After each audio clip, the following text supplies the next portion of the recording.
Hi everybody. Okay, for this video, I want to talk about a movie I just watched the other night, and I don't really talk about movies that much, so this is going to be a slight departure for me, but I have some things to say, so I'm going to do a quick review here. The reason I didn't do any hashtags is I would have for Michael J. Fox, Helen Slater, Richard Jordan, and Gary Behrman. Now, Gary Behrman, you may or may not recognize the name. You'd probably recognize the picture. He played Macaulay Culkin, Kevin's uncle in Home Alone and Home Alone 2. And when I saw his face and heard his voice, I was like, oh, that's him. But this role is a complete departure for him. So it took a second for me to recognize his face.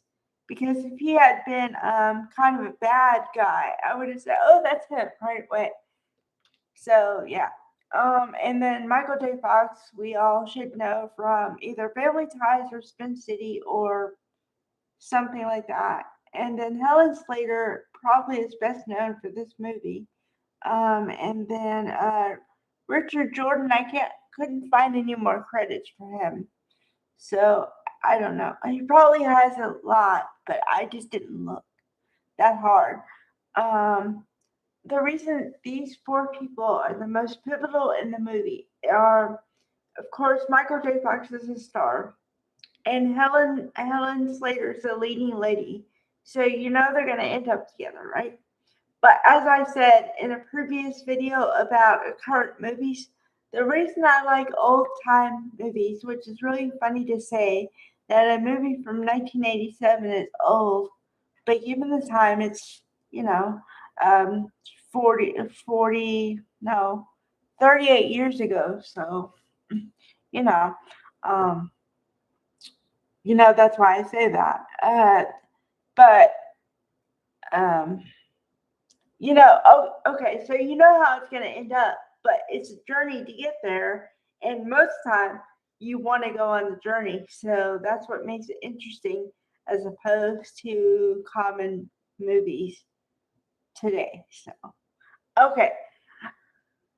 Let's see. Like I said, Michael J. Fox plays Brantley Foster. And it's kind of a joke because his name is Brantley. So a lot of people think his first name is his last name. And so they make fun of him about his name. And then Richard Jordan plays his uncle, Howard, who is the owner of the business. And so he basically has to ask a job of his uncle. And he actually does try to get a job on his own merit before he goes to his uncle. But then he plays the family card and he gets the job. But he gets a job in the mailroom, and then the joke is, do you ever get out of the mailroom? No. And then, like I said, Helen Slater plays this leading lady. I forget her name right now. The character she plays, but you're supposed to think that she's a Harvard graduate, and she's highly educated. So he sees her. What happens is he sees her, and they happen to drink at the water fountain right after each other. And he sees her drinking, and then he sees her lips, focuses on the lips, so then then a crush is forming, and then he envisions her in a lovely gown, and envisions her, she is his girlfriend, and the whole thing. You know how guys do, I guess. So yeah. And then let's see, Gary Behrman or Jerry. Sorry. It's Gerry. So okay. So he plays an executive under Howard, and he wants to Art. His character name is Art. So Art wants to sleep with Howard's wife. But I don't think anybody knows that. And you don't really see that until the very last scene where everything is like found out. And that's another thing. The movie is an hour and a half. And you don't get the whole plot destroyed until the last 10 minutes, maybe. So you go the whole time where this one guy is playing two people and no one finds out until the last 10 minutes. Okay. And then Margaret Whitten or something plays Vera Prescott. Prescott. And so she's his aunt, but also the wife of the owner of the business. But it turns out in a roundabout way that she owns the business. Her family owns the business. And Howard only got the job because he married into it, right? Okay, but once again, we don't find all that out until the last minute. So he plays Brantley, and then he plays Whitford. Carlton Whitford. He makes up a name for himself.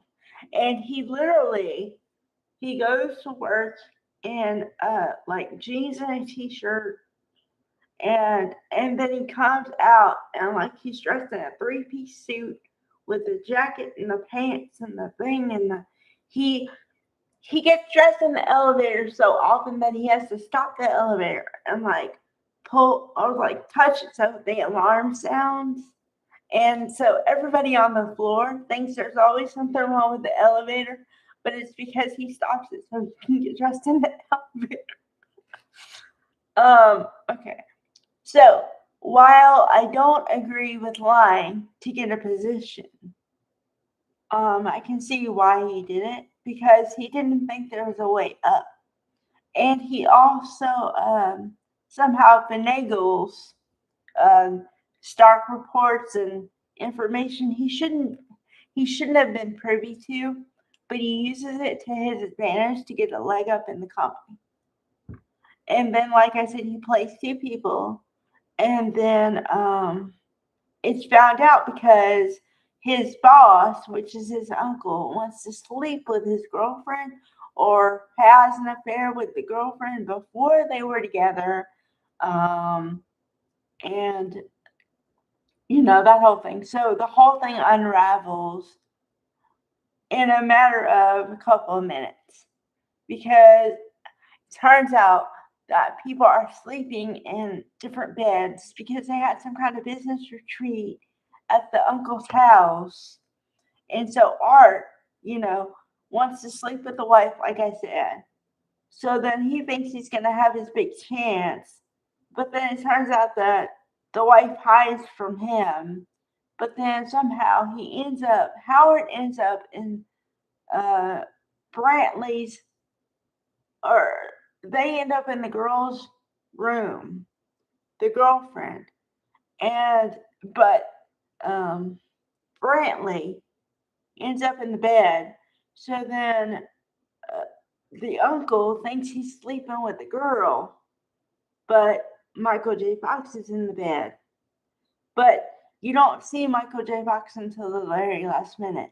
So it's a big cluster F movie, but it's kind of funny. It has funny moments throughout. So good movie. Really good movie. Like I said, not too long, hour and a half. Also, I got it on Prime Video.